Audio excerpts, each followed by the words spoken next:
once we get everybody in for the webinar. People are starting to come in. So I'm going to connect it to the Facebook Live now. Perfect.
Okay, we are going to go ahead and get started here. It looks like we have people still filing in, so if you are, find your seat, your digital seat, I suppose. So, so thank you everyone for joining us here. My name is Corey Lemke, and I am one of the co-chairs of Democrats Abroad Asian American and Pacific Islander Caucus. I'm joined by Emily Lines, the other co-chair of the AAPI Caucus, and Kimberly Wong, the chair of Democrats Abroad China, and of course our special guest, Dr. Paul Song. As we go today, if there are any questions for the speaker, please feel free to put them in the Q&A box. This might be a little different from the other calls that we're on. There is a separate Q&A box, so go ahead and put those there. And we will be selecting questions to ask Dr. Song throughout the call. And before we get started today, we just want to remind everyone, first and foremost, who has yet to do so, that you should go to votefromabroad.org to request your absentee ballot. We hope that everyone has done this already, but if you haven't, please do so right after this call. It only takes 5 to 10 minutes. And of course, I'm sure you're all aware that this is a very crucial thing that we all do because we need to get out the vote among voters living overseas. And we just need to get more Democrats back into office at all levels. So please, please do that if you have yet to do so. We also want to let you know that if you have not officially joined the AAPI caucus, you can do so. You just need to go to democratsabroad.org/AAPI and make sure that you're logged into your Democrats Abroad account, and then you can join our caucus. And you'll know that you've officially joined when you start to get our monthly updates that we'll send out. And we have a total of 8 caucuses in Democrats Abroad, including ourselves. And you can do the same process for all the caucuses. You just need to go to their pages and you could join them all. And we highly recommend you do, whether you feel that you directly represent these groups, that's fine. We just hope that you all join and become members. Okay, so it's my pleasure to introduce our speaker today, who is Dr. Paul Song, who is both a progressive activist and a biotechnology chief medical officer. Dr. Song serves on the National Board of Physicians for a National Health Program and Progressive Democrats of America. He was a national surrogate for the Bernie Sanders campaign and the former executive chairman of the Courage campaign. He previously served on the boards of People for the American Way, Healthcare Now, Liberty in North Korea, and the Asian Pacific American Institute for Congressional Studies. Thank you for joining us at this very early hour for you, Dr. Song. Thanks so much for having me. Great. Yeah, it's 4 a.m. I think in LA. Is that correct right now? Yes. Yikes. But with 2 young kids, they would be up in about 2 hours anyway. So this is kind of normal for me. Beating the pack. Okay. Nice. Well, I hope you got some coffee. Thank you again. It's kind of late here in Asia Pacific, so thank you. We have prepared some questions for you, and then we'll be taking some questions from the audience. And again, those of you in the audience, if you have any questions, please make sure to put those in the Q&A box. And we hope to get to as many of your questions as possible later in the discussion. So kind of starting off here, I want to begin with your career as a medical professional. So let's kind of think about COVID-19 here. As a medical doctor, would you mind sharing some of the biggest takeaways, perhaps, or observations you have seen about our healthcare system during this pandemic? Well, and again, for those of you living in Asia, I think you're experiencing a very different reality than perhaps we are here in the United States, and particularly as an AAPI, and you see the success of countries such as China, Taiwan, and Korea, you see how we're not doing things right here in the United States. First and foremost, I think that we have this very dysfunctional healthcare system here in the United States where everyone, it was interesting during the Democratic primary, you had Amy Klobuchar and Joe Biden saying that if we tried to adopt a Medicare for all position, you would lose your employer-sponsored healthcare. And here we have really, on last estimate, anywhere from 5 to as many as 10 million Americans who've lost their healthcare coverage because they've lost their jobs, who are really struggling. You have others, particularly in low-income communities of color, who didn't have health care, and many of them are undocumented brothers and sisters who were on the front lines, who again were not getting access to health care. So even if they felt symptoms early on, they couldn't go and get tested, and as a result, they continued to infect many of their family members, particularly families that were multi-generational living at home, or people in the houses that they were cleaning, or people they were serving food to. So you're seeing really the difficulty of our healthcare system truly be exposed. And whereas if you look at the success of countries like Korea and Taiwan, despite having, pretty large populations, 50 million people, Taiwan, I think, last reported 7 total deaths for the entire country. Korea had maybe 250 total deaths. I think it's no secret that they have more of a robust single-payer healthcare system. They have much more aggressive testing, and they really took this disease much more seriously. So I think you are seeing firsthand how successful countries have handled it, and how countries that have been driven more by ideology rather than science, like the United States, have handled it. It's really truly a disaster here in the United States. And I know many of you are from here, and I'm sure if you talk to your family members, they'll tell you it's a pretty shocking scenario for a country that's supposed to be as advanced as ours. So I think, if anything, the coronavirus situation has really exposed sort of the fallacy of how great our healthcare system is, how great our safety net systems are, the number of people that are food insecure, the number of people who can't pay their copays and deductibles, who have denied or just don't go to a doctor right now because they can't afford it.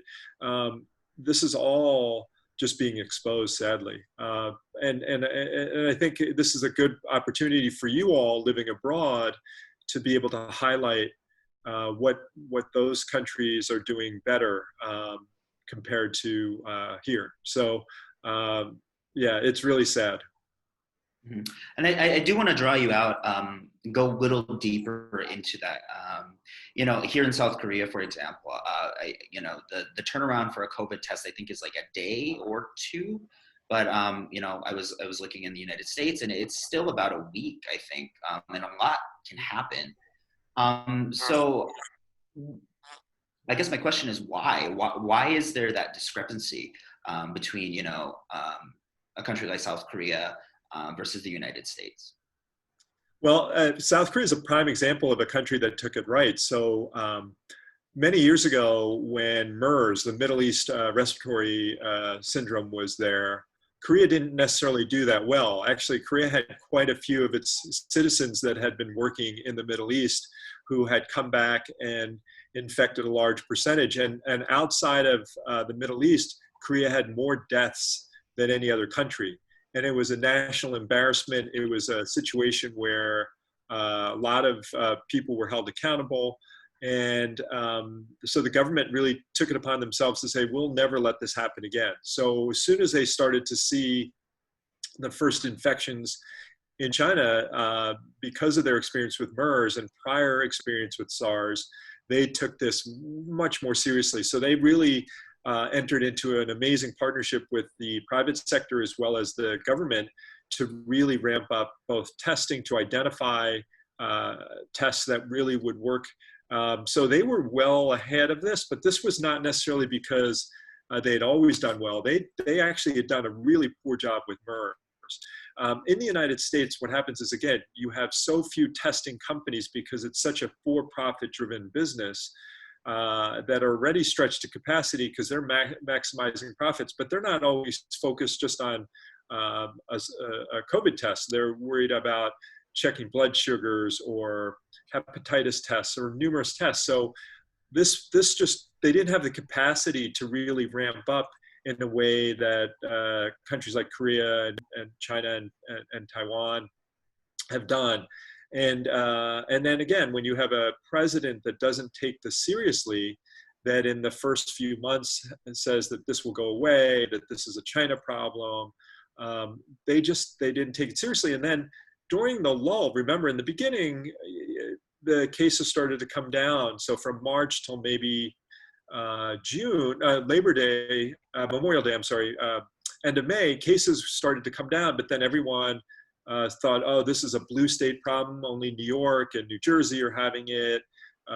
We don't need to worry about it. We don't need to social distance. We don't need to do anything.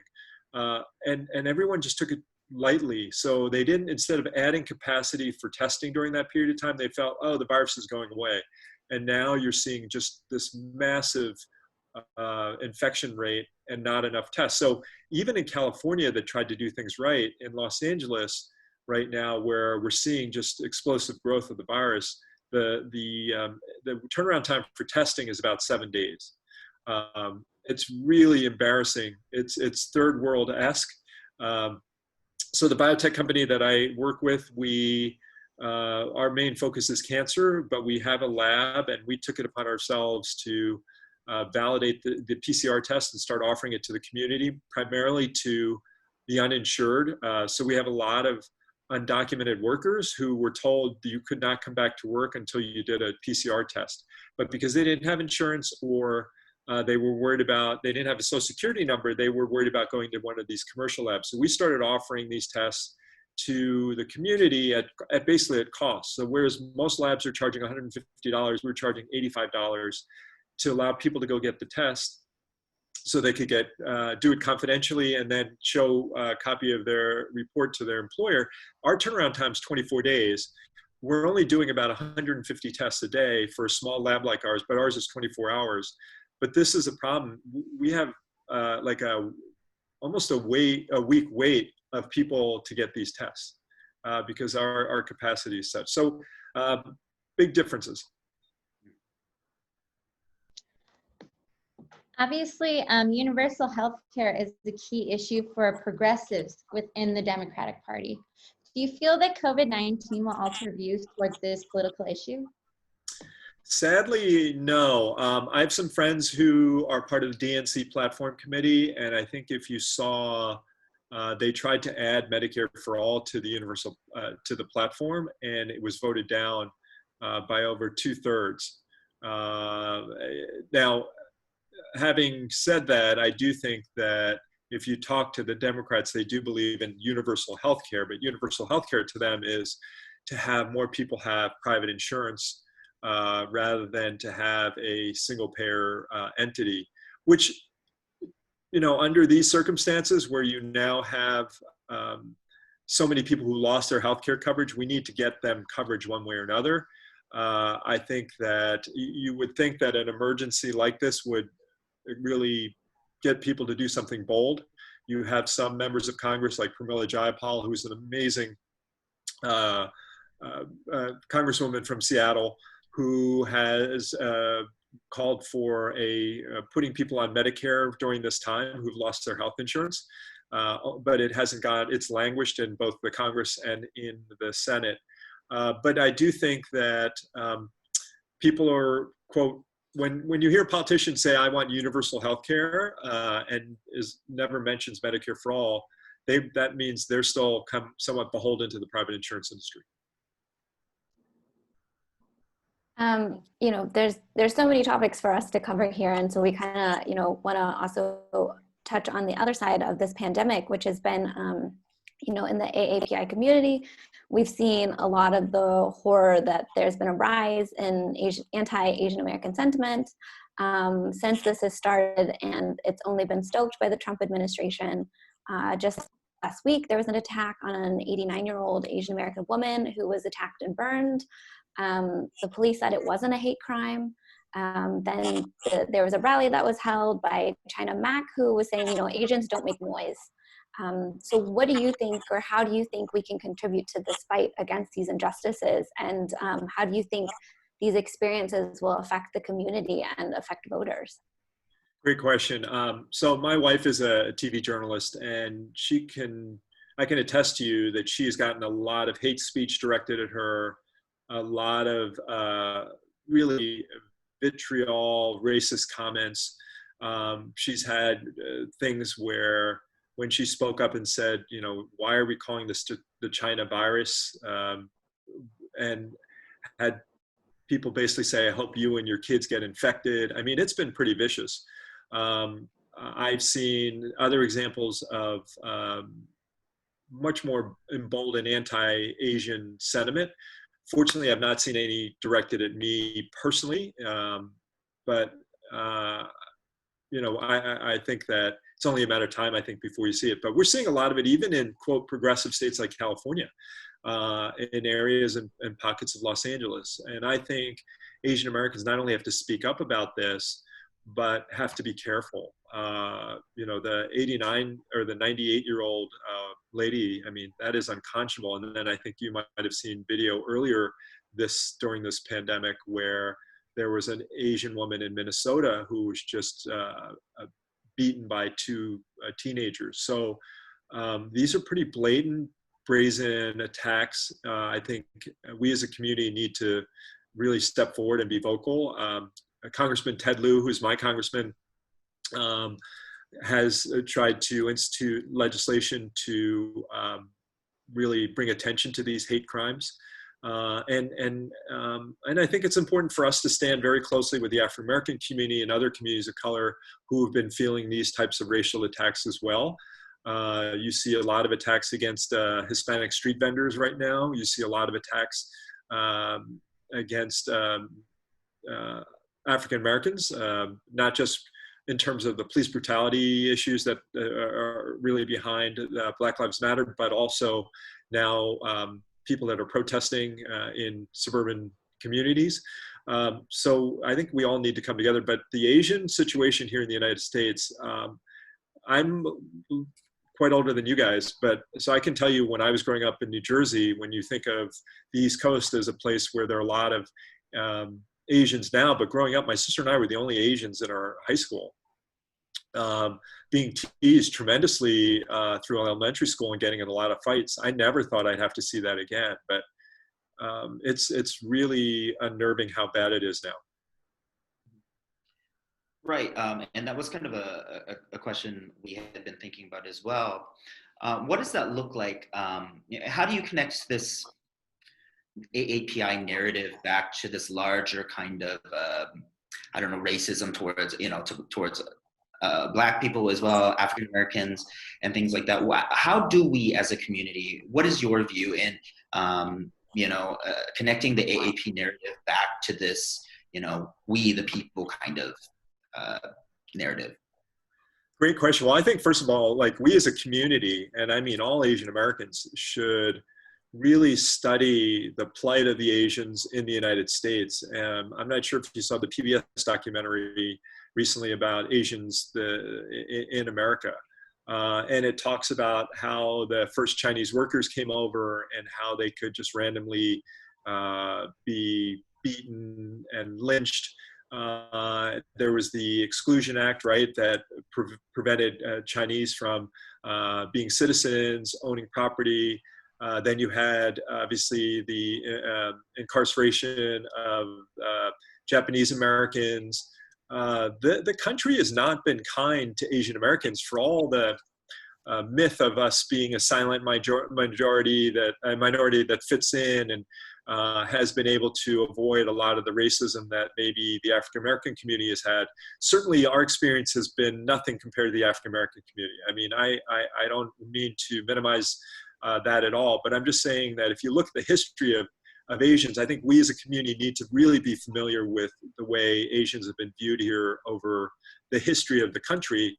And I really recommend you go back and if you can, watch the documentary. It's really things that you might have learned, but just to see the brutalities that were perpetrated against Chinese Americans early on, and how they, Asians were considered sneaky, and everything from the way we were cast in movies to there's still some of that simmering, and you're seeing a lot of that racism come to the surface in much the same way that you're seeing just the blatant racism being just coming out against African Americans that you knew was always there, but it's just much more open. So I would say that that we as an Asian American community really need to not lose sight of that, re-educate ourselves, because it's not always taught in history textbooks. There's a lot of, quote, whitewashing of the history. I remember taking an AP history class in high school and never learning about how the Chinese Exclusion Act, or the lynchings and the murders that took place towards that. I learned a little bit about Manazar and the Japanese internments, but it's a pretty profound history over the course of our lives. And then if you look at the Vincent Wong murder in Detroit back in the 70s or 80s, I mean, this is all pretty recent stuff, and America's not really been kind to Asians up to now. So I think it's really important for us to educate our communities so that we look at the sacrifices that various communities came and endured, and learn from that, and keep that in the memory. And one of the things I see on Kim's screen and is the Yuri Kochiyama, who is an amazing, amazing woman. She was interned, and then she became one of the staunch defenders of the African Americans. She lived in low-income housing in New York. She uprooted her family. I've gotten to know her family very, very well, and then she was somebody who really was very outspoken for civil rights. And one of the things, again, the sort of whitewashing of the Asian experience is when Malcolm X was assassinated. If you look at the pictures, you'll see an Asian woman that was holding Malcolm X when he was assassinated. That was Yuri Kochiyama. But Spike Lee in his movie didn't bother to cast an Asian woman in that role. So I think stories like Yuri's need to be told. And actually my wife and somebody are trying to bring her story to a movie. But these are the types of things that we need to never lose sight of. Yeah, that makes a lot of sense. And maybe just briefly here, we didn't really talk about your background at the beginning of this talk. Maybe you could tell us a little about what it was like being AAPI growing up, what it was like being AAPI in the medical field and things like that. So my parents are originally both from Korea. My dad was from Pyongyang before the war. He was in school in Seoul when the war broke out, and soon was enlisted in the Korean Navy. My mom was a 18-year-old about to go to college when the war broke out, and then soon she and her family were refugees in Busan. Ironically, my mom's sister, so my Imo, was one of the first Koreans to come to the United States. She was a teenager and always wanted to come to the US, but my grandfather didn't have much means. he told my aunt that if you want to come to the US, you're going to have to learn impeccable English. Otherwise, I'm never going to let you go. So there was a American missionary couple that basically founded Yonsei University, the Underwood family. And Mrs. Underwood, my aunt asked Mrs. Underwood if she would tutor my aunt. So every morning my aunt would go and see Mrs. Underwood, learn English for an hour, go to school, come back and learn English in the afternoon. Well, 2 years before the Korean War, she was assassinated by the communists, and that was in the newspaper. And the Presbyterian Church in the United States set up a scholarship for one student to come to the United States, and they all recommended my aunt. So my aunt was actually in the US when the war broke out. Because her English was actually really good at this point, she became nobody knew about Korea in the 1950s. So she would go and speak to churches and local organizations about the plight of what was happening in Korea. And they would ask her, what about your family? And she said, well, they're all living as refugees. And they managed to get another scholarship for my mom to come to the United States. So my mom literally came on a boat from Busan to San Francisco, and then took a train from San Francisco to New York, and got a full scholarship to Adelphi University in New York. Didn't speak a lick of English. So the first year, the university had this English as a second language class, and then they allowed her to start college. And eventually she ended up graduating from Columbia Teachers College with a master's degree in early childhood education. Her feeling was Korea was this war-torn country. The inner cities of our country had Head Start to really educate kids of impoverished families, and she was going to learn all about Head Start and bring it back to Korea. So after she graduated from Columbia Teachers College, her first boss was Shirley Chisholm. And Shirley Chisholm is the first African-American woman ever elected to Congress. But before she was the educational director of numerous inner city preschools. So she hired my mom, became my mom's mentor, and eventually Miss Chisholm would run for Congress. And she told my mom, Newark, New Jersey is setting up a Head Start program. I want you to go and become the director there. So my mom ended up running Head Start in Newark, New Jersey. Her plan was always to go back to Korea, but Korea was going through its own upheaval. So my grandfather came from modest means. He actually ended up becoming the first democratically elected mayor of Seoul in 1960. And he was really a pretty staunch progressive in his own right, but he was a strong man of faith and really based himself on caring for the least among us and sort of that mentality. But he got swept up under a very corrupt president, Syngman Rhee. Syngman Rhee was basically the Korean version of Hamid Karzai. Took a lot of was handpicked by the US government, and had just a lot of corrupt people in his administration. He was corrupt, they were profiting. So when a coup eventually happened to basically eliminate the entire government, my grandfather was sort of swept up in that as the mayor of Seoul. He was placed in jail for 9 months and eventually sent home and found not guilty, but sent under home arrest. And as a result, my mom never could really go back to Korea. In fact, my grandfather then came to the States to see my uncle graduate and was never allowed to go back to Korea until after he died. So growing up, I wasn't allowed to go to Korea until 1992 when Kim Il-sung was elected president. So some of you who may go to Asia for these Yonsei programs or foreign abroad programs, I wasn't allowed to go. So my experience with Korea was, I didn't have any until I was in my late 20s. So it's a very different experience. Now, growing up in the United States, as I mentioned, my sister and I grew up in New Jersey.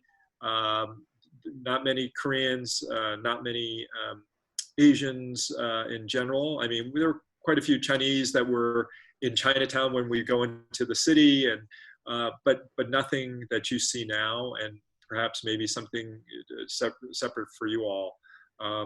So I'm a doctor, but when I was not your typical parent experience where my parents said you have to be a doctor. My parents actually wanted me to be a pastor, but I wasn't really called for that. I think being an Asian in medicine, that was kind of what you did. back then. You either went into medicine or law. I think for some of you who are doing more innovative, entrepreneurial efforts, or those of you that are very much politically involved, there was no such AAPI organization when I was in college, or there was no congressional internships that you could do. When I was graduating from college, most of the people that got internships were kids of families that had means, that had contributed to these campaigns. So I think it's just a different experience now. Recently, I spoke to a group of interns that were working on the Hill this summer that were all Asian American. And it was just awesome to see that, because we had never experienced that. And I told them, I can't wait to see all of you get elected and eventually, or eventually ascend to chief of staff positions or policy positions for these leaders in Congress. But ultimately, I want to see more people that look like us elected. So that's why I think what you guys are doing is fantastic. Yeah, I just applaud you guys. Thank you so much for sharing so in depth about your background. I mean, also being from New Jersey, I know what that experience is, although not exactly the same exact time growing up. I thought that, Dr. Song sharing his story is just like so many of other, stories of us growing up in the US, as well as, transitioning back to Asia, having the privilege to really do this kind of political work, activism, being compassionate towards others. It has a lot to do with, I think, the sacrifice that generations before us made, as well as, the opportunity that we have to actually climb over like the shoulders of these giants. And I think, it's really important for everyone to understand, like where exactly like did we come from, and to understand just how privileged we are, and why we have to work together, to get the vote out. And, in terms of what you were saying before with your own background, Dr. Song, we also, I remember like also very fledgling, like, Asian American political groups. It was just very tiny. And, even for our own global AAPI caucus, we actually only just got established 4 months ago. Part of the role of our caucus— Testament to you guys. That's awesome. That's awesome. Yeah. So, and again, like, we're just like so excited because you're our first speaker as well. And, of course, like part of the role of our caucus is to help build community and shed light on the diverse backgrounds of AAPI and Democrats Abroad. So what do you think like we can do to become even more cohesive and activate our base? When I spoke to the congressional interns the other day, not everyone was progressive. We actually had quite a few that were conservative. And I said, that's okay. Look, I think I would rather have people that share some similar experience as us, even if ideologically they're not the same, and people that, but I'd rather have somebody who looks like us that maybe will vote against things that I believe in, but from an honest place, but a shared experience, right? So I think it's important for us to have people in Congress that represent all of the values of our community, and I think we should nurture that. But at the same time, I don't think we should necessarily vote for a candidate that we don't agree with just because they're Asian. With regard to what you're doing, and particularly doing it abroad, I think it's really important because you guys are living abroad and have a different day-to-day experience to be able to share that perspective with Asian Americans in the United States as well. And particularly right now when there is such a hostile environment towards Asians here. I have friends of mine who have relocated. Their kids' schools are closed, moved to Korea. My wife and I were saying, should we spend half the year in Korea and half the month in Taiwan, where my in-laws are from? Should we put our kids in school system there? It's safer healthcare wise. The coronavirus situation is better. But I think if you all could stay connected with AAPI communities here and really share your experiences and what the pulse is abroad, I think that would be amazing. And I think also we could get more support for you all through a lot of the AAPI causes and caucuses here. And I would love to be able to get like Ted Lieu to speak to you all. He's fantastic. I'm not sure he'll get up at 4 in the morning, but if he's on the East Coast, it'll be 7 a.m. right? So I think that he's somebody that's very close, and whatever help we can to facilitate that, or I can do to facilitate that, I'd love to help you guys. Yeah, that would be wonderful. I think we actually, our Veterans and Military Families Caucus spoke with Ted Lieu, I think a couple months ago, but I know that we would love to get in touch with the, Congressional Caucus group and just find a way to, get in touch with any other AAPI groups that are in the US and try to work together so we can make sure we get out the vote among this community. Absolutely. Yeah, and so tying into, this political activism, but also your medical career, one of our members of their steering committee, Anya, she is actually studying medicine here in Germany. And she's also a delegate for Bernie Sanders for Democrats Abroad. And so she was wondering, how do you reconcile a medical career with all your political activism? So great question, and thanks for the question. And first of all, everyone, please call me Paul, okay? So no Dr. Song. I think initially it was very difficult. So I've been an oncologist for over 20 years, and the first few years that I was practicing, I was pretty agnostic with regard to what I thought was necessarily a good healthcare system. But what I started to see with many of my patients who had done all the right things their whole lives was many of them were running into significant financial hardship just because they got cancer. And these were people that had insurance. I was starting to see more and more people actually go bankrupt, more and more people being denied care. And I started to question the healthcare system that we had. So much the same way that any of you, if you're searching some plan on do something better, you not just take somebody's word for it, you're going to devour as much research and do what you can. That's what I did. I just devoured policy books, both from the left and the right, from the Kiel Institute, Heritage Foundation, think tanks. And I started to see that this healthcare system was really broken. And then really started to see what other countries were doing was right. Now, there is no perfect healthcare system. But there are countries such as Korea, Canada, and Taiwan. No one ever goes bankrupt because they get sick.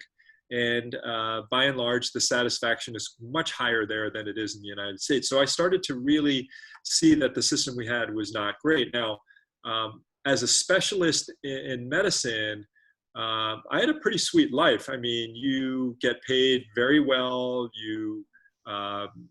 There's no reason to make a stink. But I just couldn't leave work and not advocate for the patients that were losing everything just because they got cancer. So that's about 12, 13 years ago, I really started to become pretty outspoken on this. And at the time, it was like a lone wolf. There were very few of us doctors that were willing to do that. And I would admit that some doctors really were pissed or turned off by that. And had I not established myself as a pretty competent doctor, I think I would have lost a lot of their business. So it is something that's very challenging to advocate for what you believe in at the same time, balance that with your professional life. And that's an individual choice that everyone has to make, but I do think it's changing. I think if you take the pulse of medical students right now in the United States, they are much more altruistic and doing this for all the right reasons. Whereas when I went to medical school, Reagan was president and people were either going to Wall Street or going into medicine because they thought they could make lots of money. So not everyone who went into medicine did it for the right reasons. I think it's dramatically changed now. And if you survey, when I go to speak to medical students and I give a lecture on Medicare for All to USC and UCLA every year, I find that there's more overwhelming support because they've never practiced in a environment and they're private insurance environment. So they're really about doing the right thing. So I'm very optimistic about what the future holds. Yeah, I mean, I mean, talking about your journey through progressive politics and things like that, it does seem like a balance that you have to play, and I think it's something that the progressive wing as a whole is kind of trying to play within the party and all of that. So, with that in mind, we do kind of have a question from the audience here about your journey to the Bernie Sanders campaign. It says, that you were a national surrogate for the Bernie Sanders campaign. Could you talk a little bit more about that work and what that means? Sure.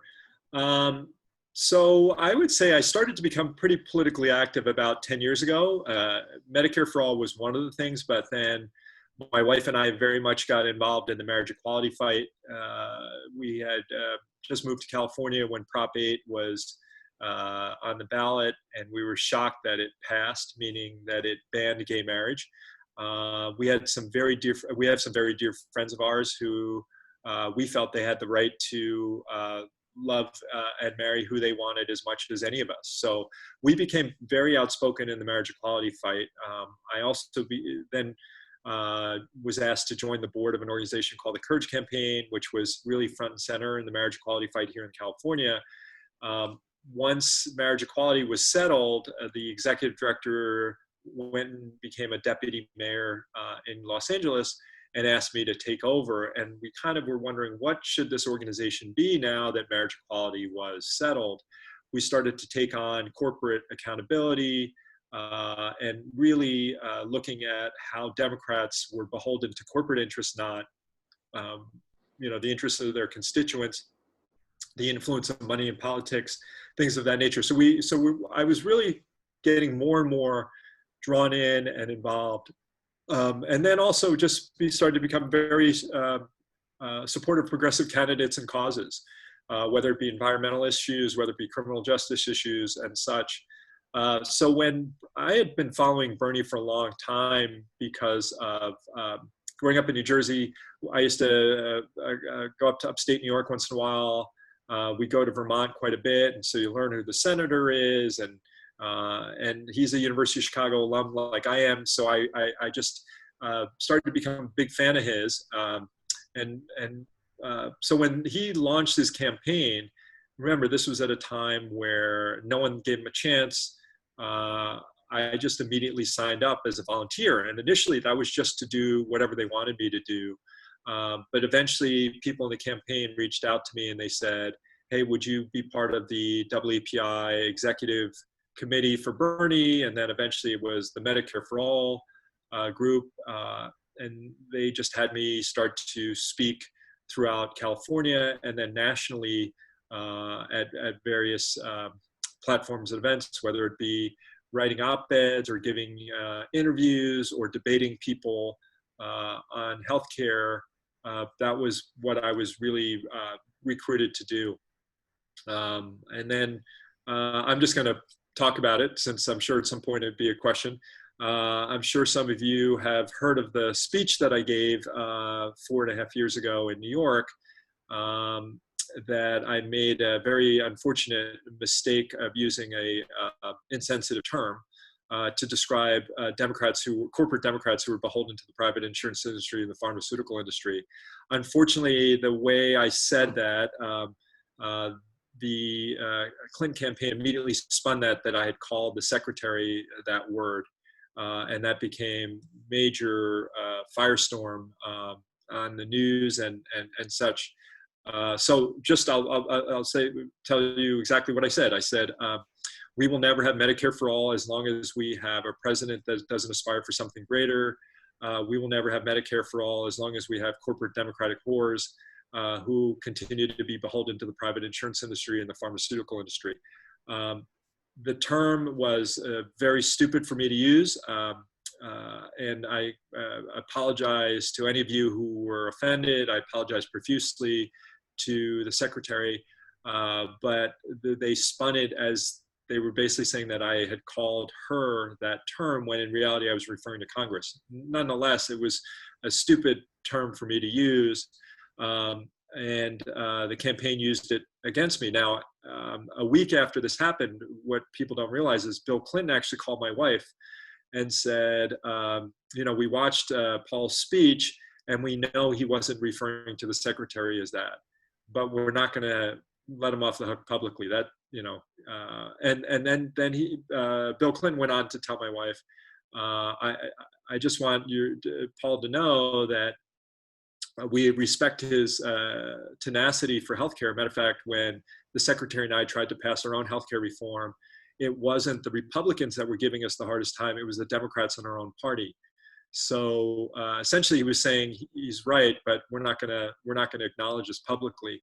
You know, since that time, I had a tremendous amount of support from people. You should not apologize because that's what Congress really is, and all of that. And I would say probably 3-to-1, the support was more overwhelming. I had probably a quarter that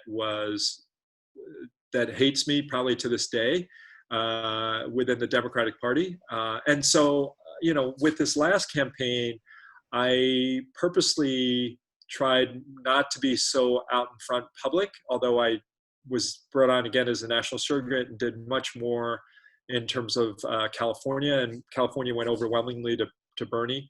But it was definitely a trying time, and I would, having said that, I would recommend any of you that's interested in really stepping up and supporting your candidate of your choice in the future to feel bold to really speak.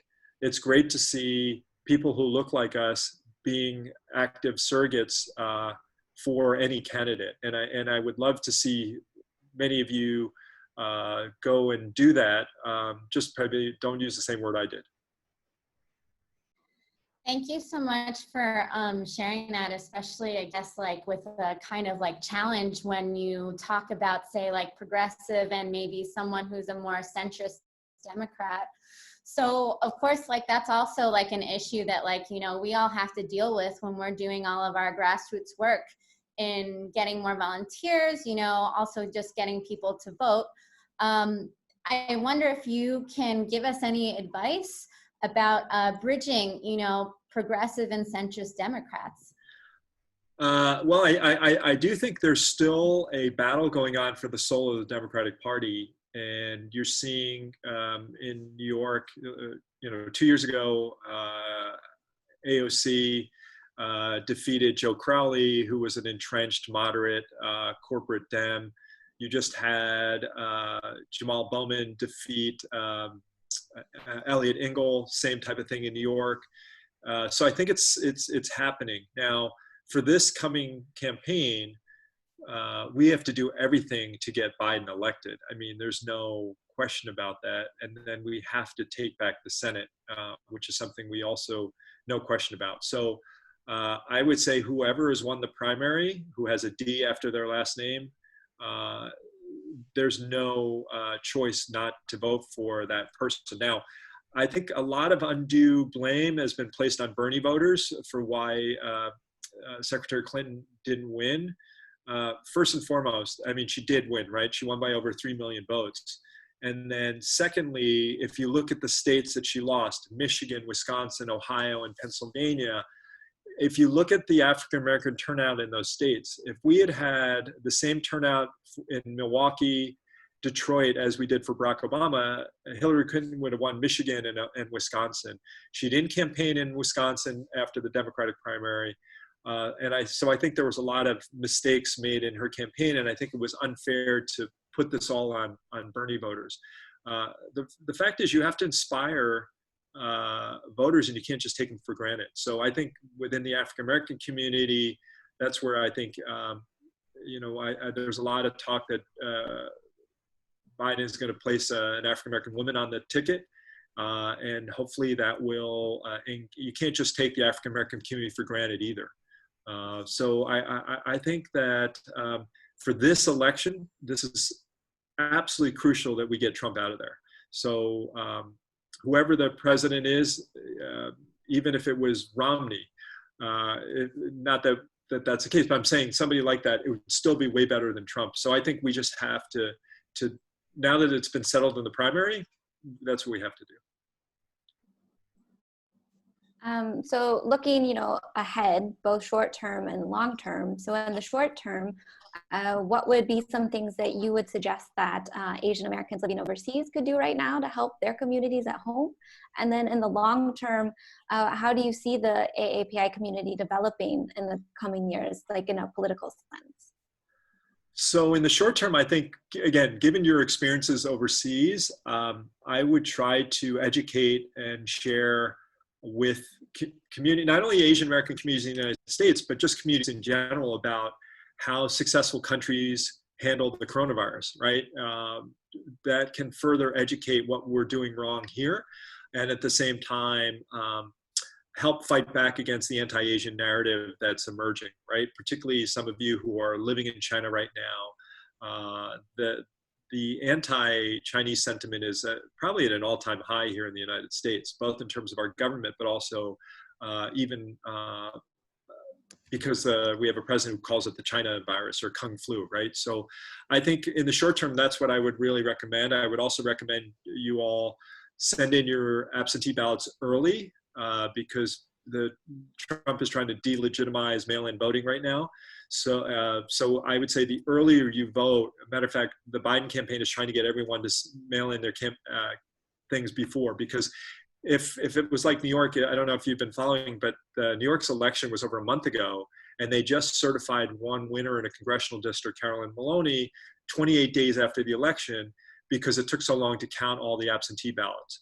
So imagine if everyone waits until the last minute to submit their absentee ballot, and how we have this uncertainty for 30 days and how the Trump campaign will just spin this as more, see, it's fraud and all this other stuff. So the Biden campaign is really recommending everyone mail in their ballots way in advance so that hopefully this can start to be counted well before election day, so it doesn't drag on as more and more mail-in ballots are being done. So that I would really try to educate your community out there, do that first, and then also try to engage more of the communities here to share the experiences of what you guys are dealing with.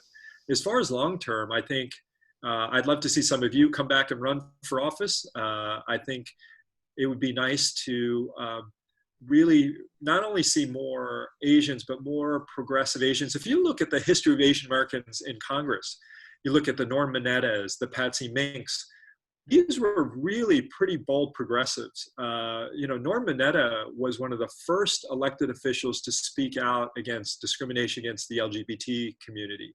And this was unheard of. And he did that because as an Asian American whose family suffered under World War II with Manazar and the internment camps, he just felt the discrimination was wrong. And so I think Asians have really played a profound voice in fighting for social justice in the US. So I'd love to see more of that translated into Congress. I'd love to see an Asian member of the squad, right? So it'd be kind of cool. Yeah, definitely. I just kind of taking a look at the time here and just kind of rounding this out. One thing that you said just moments ago was that you can't take any voters for granted was brilliant. It is very particularly motivating for me, at least. And since this is a call about politics, and clearly you have politics in your blood, and it would be kind of fitting for us to ask, what kind of political aspirations do you have for yourself? Can we expect you to run in the future? Well, it's hard to tell. So actually, 3 years ago, I was going to run for California State Insurance Commissioner. Kind of a natural. I'd actually done a fellowship in the California Department of Insurance under Commissioner Dave Jones, and I had his endorsement, and the state controller Betty Yee, and quite a few elected officials had already endorsed me. My father-in-law then became quite sick. We didn't know he was placed in palliative care. We didn't think he was going to make it. And having 2 young kids, I just saw that if I was going up and down the state to campaign, it was just a little too much to put on my family. So I opted to run at that point. And now we'll see. It's one of those things where you will have sort of a finite window of when it makes sense. But that would have been what I was going to run for. And my hope was eventually you be the state insurance commissioner, and perhaps you could eventually get some sort of undersecretary position later on. I think I'd still be open to that. Maybe the current insurance commissioner is not necessarily doing the best job, and a lot of the people have asked me if I would consider running against him. It would be in 2 years, and we'll see. I think having young kids definitely changes that dynamic. For all the dedication that my grandfather had as mayor, he did sacrifice his own kids. He had 7 kids, and maybe for my mom and older siblings, because they were already teenagers by the time he ran, it was less traumatic because they really had his attention. But for the younger kids, you can see some residual there. So I'm very sensitive to my kids are my #1 priority. So we'll see. I don't have any immediate plans right now, but a couple years ago, I'd set up a committee, was about to launch it when all the things happened. So things happen for a reason, and who knows? Great. Yeah, thank you for that. I mean, either way, we look forward to really hearing your voice in the Democratic Party moving forward, and we're so thankful to have you advocating for AAPI people, in the medical field. So thank you so much for that. Just kind of wrapping this up, we appreciate all the time that you had spent with us, talking with us, and we apologize to everybody whose questions we didn't quite get to. But continue this conversation. I think it's essential for our party and for the future. Maybe we can set something up as AAPI Caucus to continue this conversation of Medicare for all, of the AAPI voice, and kind of the anti-Asian American sentiment that we're facing. Emily, do you want to? Yeah, so we just want to thank you, Paul, for joining us today, for getting up so early. We also want to thank everyone else who took time out of their day all around the world to join us. Just as a reminder, as I said at the beginning, make sure you've requested your absentee ballot if you haven't done so yet. It only takes 5 to 10 minutes. And if you can, and you haven't requested yet, go to votefromabroad.org and make sure you request to get your ballot by email if possible. As I'm sure everyone's aware, the postal system is facing some challenges right now, and we want to make sure, like Paul said, that we get those ballots in as soon as possible. So when those ballots get sent out, which should be around September 19th, make sure you fill them out as soon as you get it so that it gets back in time. The last thing we want is to have ballots go uncounted just because they didn't get there in time. So please make sure you go to votefromabroad.org to do that. Yes, and last couple things, please make sure to visit us at democratsabroad.org/donate so that we can continue to bring you more events like these to Americans around the world and getting out the vote. We'd also love to have your support as a volunteer, and it's all hands on deck time. It's 91 days until the election, so make sure you're signed up at democratsabroad.org/volunteer to get involved. And all of you, everyone is welcome here. We look forward to seeing all sorts of new faces and young, old, Asian, Pacific Islanders. So great. Thanks again, Dr. Paul Song, everybody. And we look forward to chatting with everybody after the call. Thank you so much, guys, for having me. Thank you. Have a great day. Thank you. All right. Bye-bye. Bye.